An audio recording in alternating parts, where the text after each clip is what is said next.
Hey guys, what is going on? It is your good buddy Sam, and it's time for another exciting Max MSP tutorial. And today is especially exciting because I'm choosing to talk about Xebra. And I'm not talking about this kind of zebra, especially not this guy right here. And I'm not talking about this kind of zebra, which is some weird three-wheeled car named Zebra, but rather I'm talking about this kind of zebra. Zebra.js, a new JavaScript library from the good people at Cycling74 that enables you to connect Macs to your browser. So what's the deal with this thing? Well, a few years ago, you may remember an iOS app called Mira. Mira connected to Macs and showed your patch in the iOS app. And to do that, it used a library under the hood called Xebra. And another engineer at Cycling74, Florian, has worked very, very hard to port that Xebra library to JavaScript. And that enables you to do stuff like this. So if you show the package manager, you'll see this new package called Mira Web. And this right here is the spicy honey barbecue sauce. If you install this package and then come into your patch and make a Mira.frame object, and then you check your Macs console, you'll see it prints out something right here. Mira frame, WebSocket connection available at 192.168.0.8086 or whatever. Something ending in 8086 probably. And then if you, I don't know, throw a bunch of buttons in here, maybe a slider or two, and then point your browser at localhost 8086. Oh, what's this? Oh my God, can it be? Yes, it's Mira in your browser. And this, of course, means that you can control a Max patch from, your Android phone, your iPhone, your Apple Newton, for all I know. And that in and of itself is pretty cool. But the thing that I think really takes the cake is that this library, the Zebra.js library, is at a level deeper. And if you're comfortable with JavaScript programming, then you can use this Zebra.js library to do all kinds of stuff. Control an environment in the browser from Macs, control Macs from the browser with some kind of crazy interface that you wrote yourself. And even if you're not comfortable with JavaScript, I suggest that it be something that you play around with. I know sometimes it seems like there's all this junk in Macs that you're obligated to play with, and it almost feels like a job when a new thing comes out to experiment with it. But if you have some spare time, then it's definitely something that is worth playing around with, I think. Personally, for me, I'm actually enjoying. I learned a lot of JavaScript programming helping out on this project, and I have to tell you, it is. If you come from a background doing something like C programming, then to move to a language that doesn't. The thing is that I feel like when you're programming in C, I feel like C is always secretly resentful of you and all the life choices that you make, and it just kind of wants you to be miserable as often as possible. Whereas JavaScript is kind of like this guy who just doesn't really care, just like, yeah, man, you want to declare a nameless function in the middle of running and add fields to a class that you never really specified well in the first place? Go for it. Go absolutely apeshit. That's JavaScript. JavaScript, your cool neighbor who lets you stay in his house while he's out of town. What were we talking about? That's right, Xebra. So I'm going to make a series of Xebra videos probably, but in this first one, I just want to show you the very basics, how to get set up and how to do cool stuff in Xebra. So first on the Macs end, at the very beginning, in order for any Xebra stuff to work, you have to have a Mira.frame object in your patch. And you can think of that as just marking this patch as, yes, this is something that you'd like to expose to Xebra and Mira and whatever. So from there, we're actually going to do most of this stuff in this video in JavaScript. So open up your favorite text editor. And then let's save. I'm going to make a new folder in my Macs projects and call it Intro to Xebra. And let's save this as Xebra for babies.js. No, let's save this as hunting for zebras.html. And then I'm just going to do this basic JavaScript stuff, or rather HTML stuff. Sublime Text is dope as hell because you just type HTML and push tab and you get the whole thing. Let's make the title hunting for zebras. And just in here, put something like body, style, equals background light Alice blue. Is that a thing? Let's find out. So if we now open this file in Chrome, it should look like this. And I do believe that background is actually Alice blue. Alice blue is a very, very, very light blue. Definitely not going to come across in the video, but whatever. Cool, so there's our web page. Okay, so this is a web page. We would like to make it connect to Macs using the Xebra library and then do something interesting. So let's start just by creating some very basic stuff here in this page to play around with. So I'm going to start by adding a canvas element. The canvas is something that you can draw into in HTML5. Let's give it an ID, canvas, width of say 600 pixels and a height of 400 pixels. And then let's add a script tag here. Type text equals JavaScript, that's fine. And let's try to draw something into this canvas. So I'm going to declare a few variables up here. Let's do var fill color equals 000, var fill text equals hi world. That's our much more casual than hello world. It feels a bit formal to me. And then var px equals say 40. And var py equals 50. Cool, so then let's just draw that text into the canvas. So to do that, we do var canvas equals document.get element by ID canvas, and var context, or CTX, is canvas.get context 2D. And that grabs a 2D drawing context from this canvas.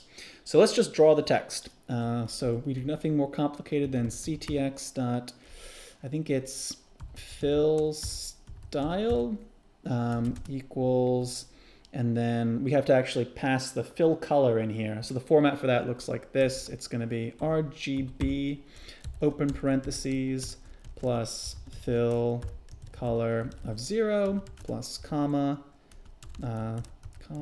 plus fill color of 1 plus comma plus fill color of 2. I can tell this is really gripping content right now, plus close parenthesis. Nice. And then ctx dot draw text. I forget how does this work? So let's look mdn canvas. I just need to remember the flippin' canvas API. So if you want to draw some text, fill text, and then where you do it. So you set the, we didn't set the font. Okay, so hold on.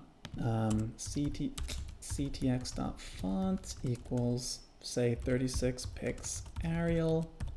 Then we set the fill style, and then finally we fill the text. So ctx.fill text, the text we want to fill, which is fill text, and then px and py. Sick. And now if we go back, so save this, come back and reload this page, there's our text sitting in our canvas. Oh my God, I'm so relieved that that freaking worked. And if you change the fill color to say have 255 here in the green, then this should be green text. I said this should be green text. Did I save this? Yes. So reload. Why won't this text be green? Because I said RBG here, not RGB. There we go. So now the text is green. Okay, so this is the very basic, this is just drawing some text into our canvas, but I actually want to clear the canvas and redraw this text once every frame. And the reason I want to do that is so that if we change the color, it will update the contents of the canvas. So I'm going to do something like leave these variables declared up here, but then basically wrap this whole thing into a draw function. So we'll do function draw. Did you hear my refrigerator turn on? I can either make these videos at the office where the sound quality is kind of crummy, or I can make them at home where there's this refrigerator. And if I can't finish a video in the time it takes to warm up all my food, then does anybody? No one cares about the refrigerator. So there's the draw function, there's this thing, and then finally at the end of the script, just so I'm gonna call this thing called window.request animation frame, and then pass the draw function. And this will just, as soon as it's time to redraw a frame here in the browser, it'll call my draw function and then actually do this draw. So under this, I'm gonna do window.request animation frame draw again, so that every time this draw function gets called, it tries to redraw the frame. And the thing that we're missing here is ctx.clear rect 0, 0, 600, 400, because those are the dimensions of this thing. Just make sure this works. Open up the console and see if there are any errors. Doesn't look like it. Everything looks good. Okay, so this is all we need on the JavaScript end, more or less, or in terms of actually having some text to draw, this is all we need. And now we can actually bring Max into the equation. So the first thing that we need is to get the Xebra library. So I'm going to come to this github.com/cycling74/Xebra.js, and you'll see here under setup that getting started with Xebra is quite simple. Just grab one of the pre-built versions from here. There's the minified version and the unminified version. The minified version is just the library compressed way down to a point where it can be distributed very quickly. It's a very small file, but it's almost impossible for a human being to read. And the unminified version is just the code, basically the source code. So I'm going to copy the link for the unminified version, just in case there's an error and we want to debug it. But you can always use the minified version if you're, say, distributing this code on your website. And then back in our text here, in our text file here, we just include another script. Script source equals, and then just paste the link here. And then, of course, the cool thing is, because this is a web page and because this is whatever, when this page loads, it will actually fetch this script from the internet, from the Cycling74 Amazon repository. And then I guess we shouldn't really execute any of this code until the document is ready. So I want to wrap this all in a window.onload equals function, and just wrap all this in that, so that none of this will be called until the page is finished loading. Okay, so let's actually create the Xebra connection down here. So in order to create the Xebra connection, you create a new instance of Xebra.state. And Xebra.state takes a couple of configuration options to decide where to actually connect. So we'll do something here like var options equals, and then make a dictionary with the keys you need to have are hostname, and this can just be localhost if you want to connect to the same machine. So I'm connecting from a browser to Macs all in one machine, so I can just use localhost. But you could, in theory, connect to another machine on your local network, or if you were tunneling, to another machine, you know, in Thailand or whatever. And the port down here should almost always be 8086, because that's the one that Macs opens on by default. And then finally, I'm going to set auto connect to false, so that Xebra doesn't try to connect automatically when the page loads. And then we can make our Xebra object. So we'll do var Xebra equals uppercase Xebra.state, and then pass in the options. This is actually a constructor, so I should do new Xebra.state options. And this will actually create, or rather, after I connect to Macs by calling Xebra.connect, this will connect to Macs. Okay, so create the Xebra.state object. It connects to Macs on the local port. Now, how do we actually do something with the objects that are in Macs? Well, basic idea is that this Xebra object is going to emit events whenever you create an object in Max, remove an object in Max, or whenever an object is changed, among other things, but those are kind of the main events that we're going to work with here. So you do what's called attaching an event listener to Xebra, and what that means is you specify a specific event, which is just a string like object created or object removed, and then a function to call when that happens. So let's just do this. Let's do zebra.on. The on function attaches an event listener, and we'll do on object underscore added, and then we'll just call a function called like update with object.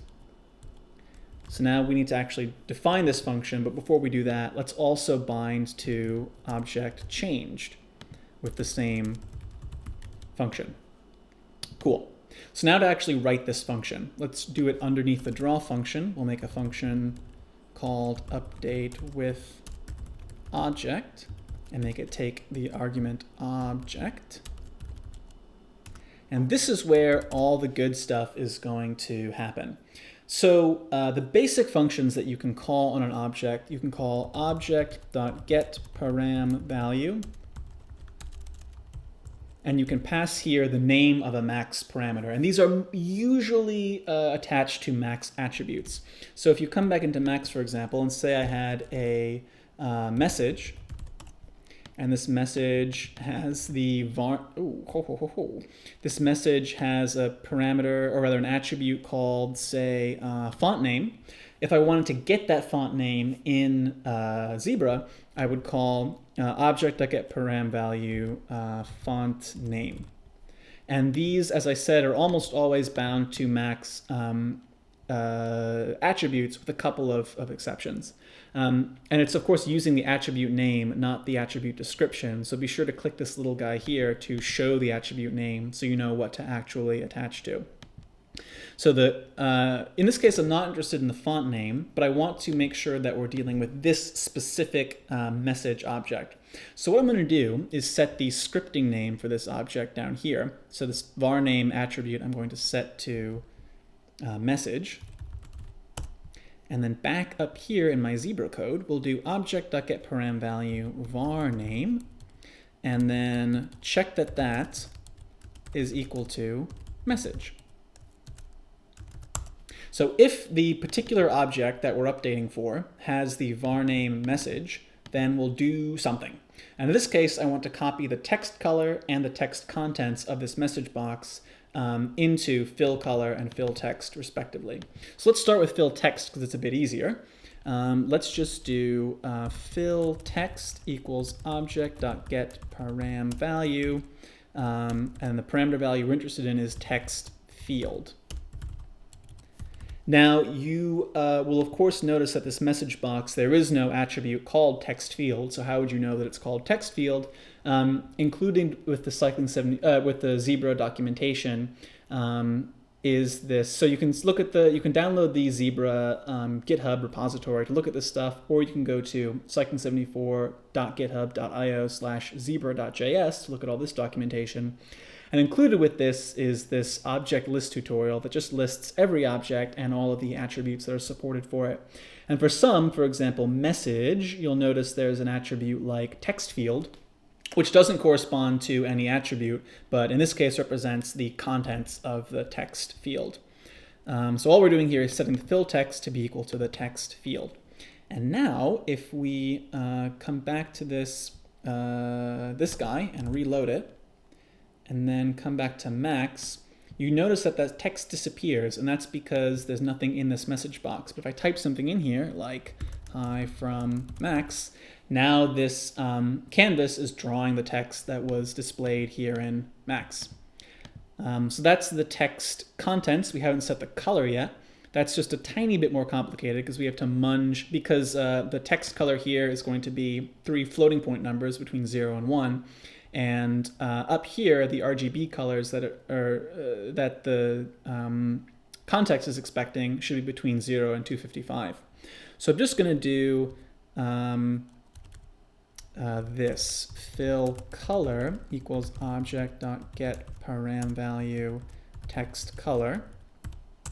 but then map those values from the range they were in, 0 to 1, to the range we want them in, 0 to 255. And we'll just do that like this. Fill color equals fill color dot map, and then pass a mapping function. So function of color, and then we'll just return math dot floor color, rather 255 times color, and that will map each color that was between 0 and 1 to the range 0 to 255, and then also floor it so that it's an integer. And that should be all we need if we reload this page now, and then start to change the text color here. Where's the text color? Yeah, change this text color.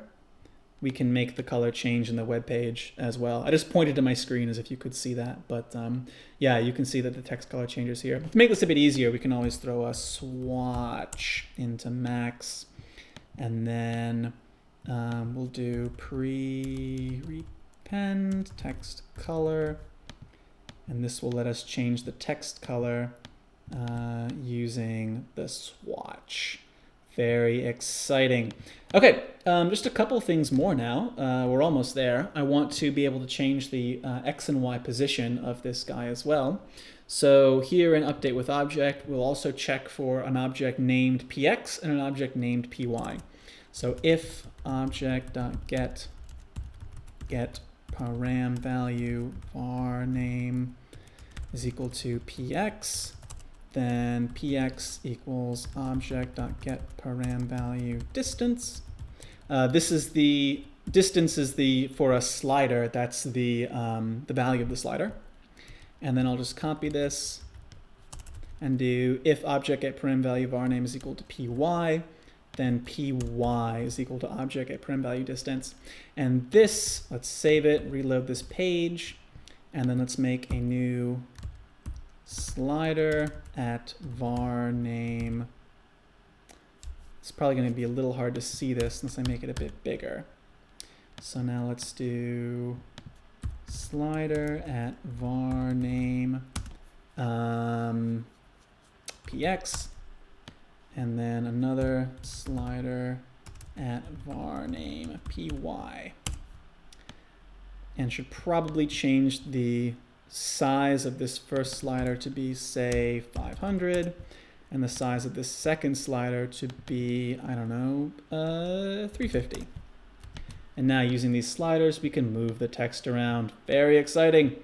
And now, I mean, like, that's basically it, man. I think the cool thing, the cool thing to do now would be, I mean, like, we could erase, it's allowed, of course, to erase this context every time we draw, but we don't need to. So I say, screw that context.clearrect. And then we could make this text a little bit more distinct if after we fill the text, we stroke the text. So we can do ctx.stroke style equals, and then stroke style and fill style can both be hex values in addition to being RGB. So we'll just make it black stroke, and then ctx.fill stroke text, fill text px py. And now if we reload this and start to move this guy around, we get these sick trails. That's real good. And then, you know, that's basically all the goodness that we need to do. Now we can just fall back on some old Max standards, like, let's see, let's make a phasor, maybe like a rand tilde 0.2, and then snapshot 33. Set HSL $1 0.5 bang, just so we can modulate the color a little bit. Oh, does rand go from -1 to, does rand go from -1 to 1, or does it go from, yeah, I think rand goes from -1 to 1. So we need to scale -1, 1, 0 to 1. Okay, and then we got to move these around too. So let's do cycle tilde 0.1 say, and cycle tilde 0.15. Scale, oh no, snapshot 33. And then scale -1, 1, 0, 500. And same thing, but instead of scaling from 0 to 500, we'll do 0 to 350, like so. Oh my God, look at that. All our dreams coming true right in front of our eyes. Hi from Max. But that's not the kind of festive message that I had in mind. Let's change this text to be something a bit more festive. Merry Holidays. Isn't that nice? Cool. So there you have it. The very, very basic and yet hopefully very useful introduction to working with both Xebra and Max. Just showing off some of the cool, just the very tip of the iceberg with the cool stuff that I think you'll be able to do with this totally free and totally open source library for connecting Max to your browser. So thanks for watching. Look out for more videos soon, and have a happy holidays, you guys. Take it easy.